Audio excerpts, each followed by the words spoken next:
ಇಲ್ಲ, ಈಗ ಸರ್ಕಾರನೇ ಕ್ರಮ ತಗೋಬೇಕಾಗಿತ್ತು. ಮುಖ್ಯಮಂತ್ರಿಗಳು ಅದೇ ಭಾಗದವ್ರು ಅದಾರ, ಕಾವೇರಿ ತಟದವರೇ ಅದಾರ. ಮತ್ತೊಂದು ಗಟ್ಟಿಯಾದಂಥ ನಿರ್ಣಯ ತೊಗೋಬೇಕಾಗಿತ್ತು. ಯಾವುದಕ್ಕೂ ಗಟ್ಟಿಯಾದ ನಿರ್ಣಯ ತೊಗೋತಾರೆ.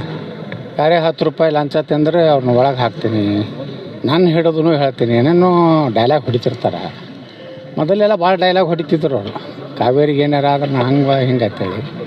ಮತ್ತಿಷ್ಟು ಒಬ್ಬ ಅದೇ ಕಾವೇರಿ ಜಲಾನಯನ ಪ್ರದೇಶದಿಂದ ಬರುವಂಥ ಒಬ್ಬ ಮುಖ್ಯಮಂತ್ರಿಗಳಿದ್ದಾಗ ಆ ಜನರ ಹಿತವನ್ನು ಕಾಪಾಡೋದು ಅವ್ರ ಕೆಲಸ ಇತ್ತು. ಅವರು ವಿಫಲರಾಗ್ಯಾರ.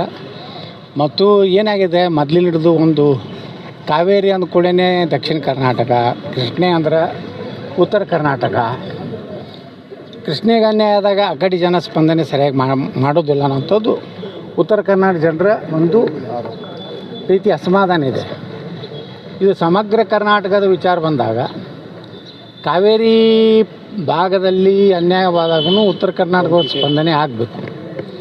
ಉತ್ತರ ಕರ್ನಾಟಕದ ಕೃಷ್ಣಾ ಮೇಲೆ ಅನ್ಯಾಯ ಆದಾಗೂ ಕಾವೇರಿ ಭಾಗದವರು ಬೆಂಬಲ ಕೊಡಬೇಕು. ಆ ರೀತಿ ರಾಜ್ಯದಲ್ಲಿ ಯಾವ ರಾಜಕೀಯ ಪಕ್ಷಗಳು ನಾವೆಲ್ಲ ಭಾಷಣ ಮಾಡ್ತೀವಿ ವಿಧಾನಸಭೆಯಲ್ಲಿ. ಕಾವೇರಿ ಮತ್ತು ಕೃಷ್ಣ ಅಂದರೆ ಕರ್ನಾಟಕದ 2 ಕಣ್ಣಿದ್ದಂಗೆ, ಯಾವುದೇ ಒಂದು ಕಣ್ಣಿಗೆ ಇದು ಆದ್ರೂ ತಪ್ಪು ಅಂತ ಮಾಡ್ತೀವಿ. ಆದರೆ ಆ ಭಾವನೆ ಜನರಲ್ಲಿ ತರುವಂಥ ಕೆಲಸ ರಾಜಕೀಯ ಪಕ್ಷಗಳು ಮಾಡಿಲ್ಲ. ಈ ರಕ್ಷಣಾ ವೇದಿಕೆಗಳಂತರೂ ತುಟಿ ಪಿಟಕ್ಕನ್ನಲ್ಲ.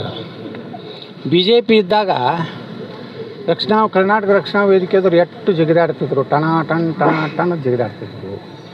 ಇವತ್ತು ನಾವು ಬಂದ್ ಕರೆ ಕೊಡೋದಿಲ್ಲ, ನಾವು ಬಂದ್ ಮಾಡೋದಿಲ್ಲ, ನಾವು DK ಶಿವಕುಮಾರ್ ವಿರುದ್ಧ ಮಾತಾಡೋದಿಲ್ಲ ಅಂದ್ರೆ ಇದೇನು ಕಾಂಗ್ರೆಸ್ಸಿನ ರಕ್ಷಣಾ ವೇದಿಕೆ, ಕನ್ನಡ ಭಾಷೆಯನ್ನು ಉಳಿಸೋದ್ರ ರಕ್ಷಣಾ ವೇದಿಕೆ.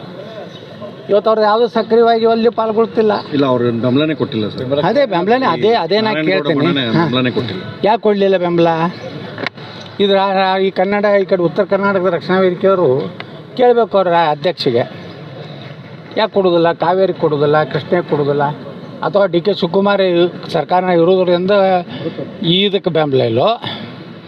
ಹೀಗೆ ಇವತ್ತು ನೋಡಿರಿ, ಒಬ್ಬ ಸಚಿವ ನಮ್ಮ ದಲಿತ ಬಂಧುಗಳ ಬಗ್ಗೆ ಅಪಮಾನಕಾರಿಯಾಗಿ ಅವಹೇಳನಕಾರಿಯಾಗಿ ಮಾತನಾಡಿದ್ದಾನೆ. ದಲಿತ ಸಂಘಟನೆಗಳು ನಾವು ಯಾರ್ಯಾರು BJPಯವರು ಅಥವಾ ಕಾಂಗ್ರೆಸ್ ಹತ್ರ ಮಾತಾಡಿದರೆ ಎಷ್ಟು ಜೋರು ಹೋರಾಟ, ಎಷ್ಟು ಉಗ್ರ ಹೋರಾಟ, ಚೀರಾಟ, ಕೂಗಾಟ ಮಾಡ್ತಿದ್ರು. ಈಗ ಅದನ್ನು ಅವು ಕರೆ ರಾಜೀನಾಮೆ ಕೊಡಬೇಕು. ಒಂದು ದಲಿತ ಸಮುದಾಯ ಇರುವಂತಹ ಪ್ರದೇಶದ ಬಗ್ಗೆ ಅವಹೇಳನಕಾರಿ ಮಾತಾಡೋಣಂದ್ರೆ ಮತ್ತು ಇವತ್ತು ದಲಿತ ಸಂಘರ್ಷ ಏನು ದಲಿತರ ಪರ ಹೋರಾಟ ಮಾಡೋರು ಎಲ್ಲಿ ಅದಾರೆ?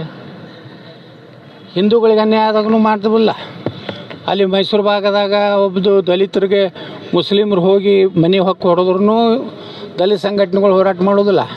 ಅಂದರೆ ಇವರು ಕರ್ನಾಟಕದ ಹಿತ ಕಾಪಾಡೋರಲ್ಲತ್ತು ಇವೆಲ್ಲ 2-3 ಹೋರಾಟ ನೋಡಿದ್ರೆ ಅನಿಸ್ತದೆ.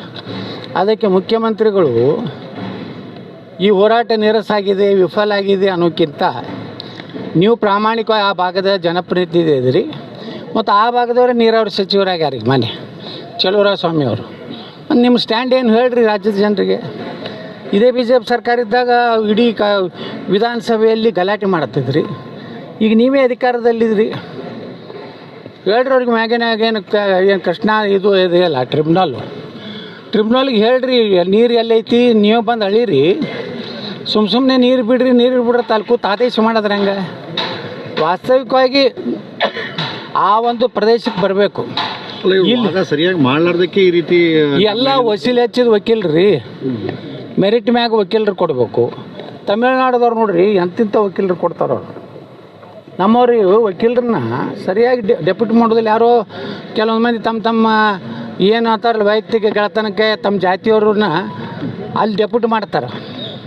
ತಮಿಳ್ನಾಡದವ್ರು ಹಂಗಿಲ್ಲ, ಇಡೀ ಇಂಡಿಯಾದಾಗ ಟಾಪ್ 10 ಇರುವಂಥ ವಕೀಲರನ್ನ ಅವರು ಹೈರ್ ಮಾಡ್ತಾರೆ.